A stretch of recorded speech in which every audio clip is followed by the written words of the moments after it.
Ini kan perubahan partai lokal ini dari gerakan bersenjata menjadi gerakan politik.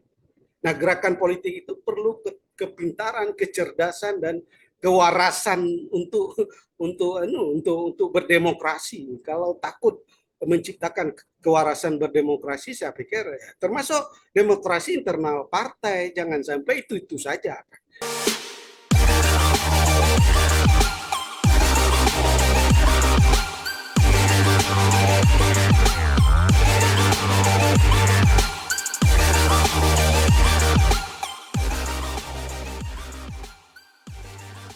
Ya, Pak Taufik, Bapak melihat apakah di partai lokal ini tidak ada ketokohan? Kita melihat bahwa ada partai baru, PAS misalnya ya, dengan tokohnya Tusuk dan lain-lain ya.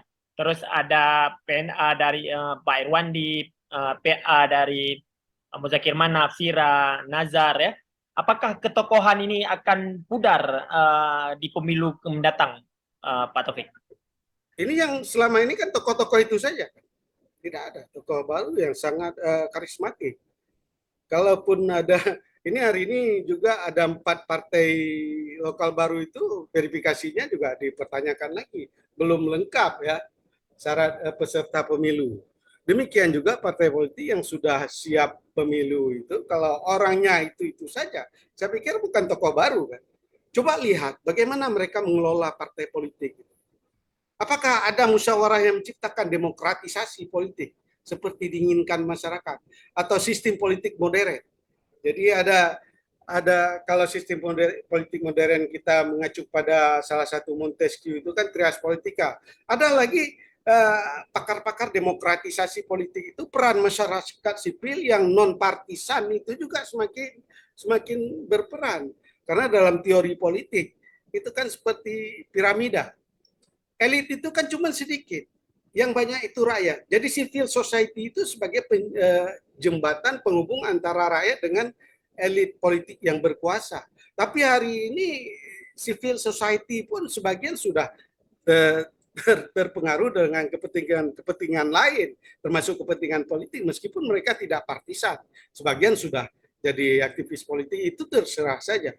Artinya bahwa ada beberapa civil society yang seharusnya bisa menjadi penyeimbang aktivitas elit dan masyarakat, seperti ada LSM, ada media, baik yang mainstream, non-mainstream, yang online, non-online.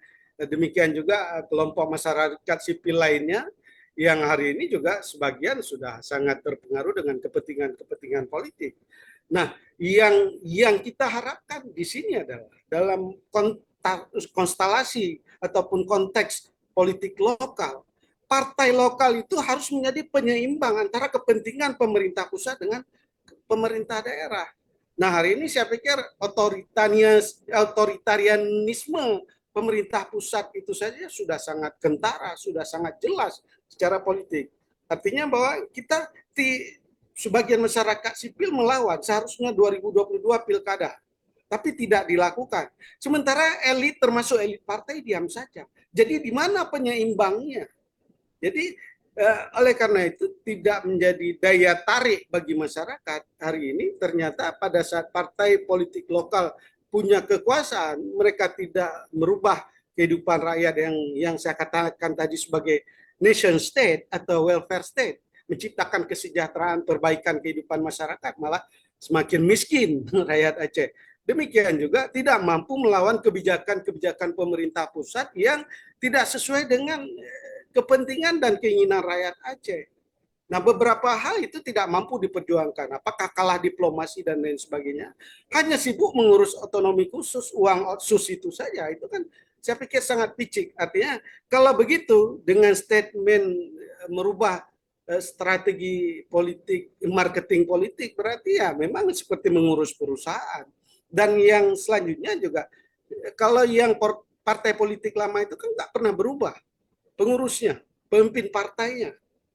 Ya, meskipun hari ini Rwandi kan tidak boleh menjadi calon baik eksekutif maupun legislatif 5 tahun ke depan kalau panjang umur umpamanya. Nah sekarang Partai Aceh, apakah ada perubahan pengurus ketua partai? Tidak kan? Itu juga. Di atas itu di level 2, 3 itu aja yang berubah-ubah. Dan demikian juga dengan Partai PNA yang ribut terus, Partai Sira mungkin hadir lagi dengan nama baru, dan lain sebagainya, juga masih Muhammad Nazar kan, dan lain-lain sebagainya. Dan kita nggak mengurus personalnya, tapi kalau saat mereka menjadi pemimpin Aceh, itu yang kita persoalkan. Bahwa kalau tidak siap dengan kritikan jadi pemimpin Aceh, saya pikir bukan elit partai yang menjunjung tinggi demokratisasi. Karena ini kan perubahan partai lokal ini dari gerakan bersenjata menjadi gerakan politik. Nah, gerakan politik itu perlu kepintaran, kecerdasan dan kewarasan untuk berdemokrasi. Kalau takut menciptakan kewarasan berdemokrasi, saya pikir ya, termasuk demokrasi internal partai, jangan sampai itu saja. Ya kalau sudah ternyata selama ini secara kuantitatif menurun, ya, mereka harus berani ganti atau berpindah ke orang lain, mereka jadi penasehat. Tapi kalau itu saja, saya pikir nggak berubah strategi partai untuk bisa merebut hati nurani rakyat Aceh. Kalau tidak, itu ya sama saja kan. Secara platformnya, platform politiknya, saya pikir nggak ada yang berbeda antara partai politik lokal dengan nasional. Mereka juga mungkin punya kepentingan oligarki juga. Siapa yang mengurus ini semua? Saya maunya tadi saya kirim saja itu ya, slide-nya bisa dilihat. Ini ada slide yang saya juga menganalisis tentang liberalisme partai secara internasional, kemudian juga liberalisme partai secara nasional sampai kepada liberalisme partai politik lokal. Itu juga artinya kapitalisasi politik itu sangat sangat kental berjalan hari ini. Mungkin mereka diam, perlu modal ya. Perlu modal, apakah mereka tidak menguasai eksekutif, apalagi hari ini eksekutifnya hanya pejabat ya. Pejabat itu tidak punya kebijakan strategis. Jangan dipaksakan, karena dia tidak punya manifesto. Dia tidak punya visi misi. Hanya diarahkan untuk bisa menjaga stabilitas politik sampai 2024. Sesudah itu ya dia nggak ada. Kemarin itu juga diperintahkan untuk mengendalikan inflasi. Ternyata inflasi di Aceh itu rendah. Karena apa? Velocity of money, uang yang beredar di Aceh itu rendah.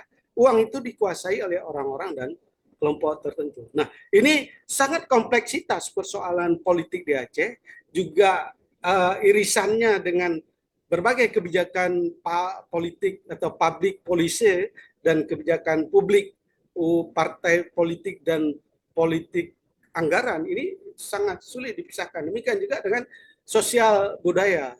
Kalau sudah seperti ini dalam istilah teori strukturalis fungsionalis itu kan ada social action itu yang dikembangkan oleh Manchester School of Thought. Itu ada Bailey, ada Boisifian dan lain-lain sebagainya. Pak Taufik, berarti kalau Bapak melihat apakah tidak ada keterbukaan di dalam partai-partai lokal yang ada di Aceh ini, Pak Taufik? Tidak ada demokrasi kah di dalam tubuh partai? Saya masih melihat secara rasional dan realitas bahwa tidak ada demokratisasi dalam partai. Peran pemimpin atau pengelola partai di level atas itu sangat besar. Jadi seperti menentukan, sangat menentukan.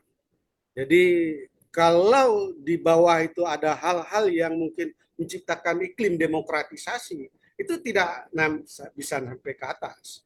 Dan mungkin saja dia akan ditekan dengan alasan ini aturan partai.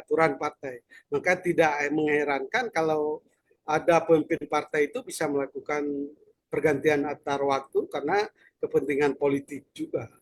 Jadi demikian juga perpecahan antar partai ini tidak mampu menciptakan soliditas partai dalam bentuk demokratisasi.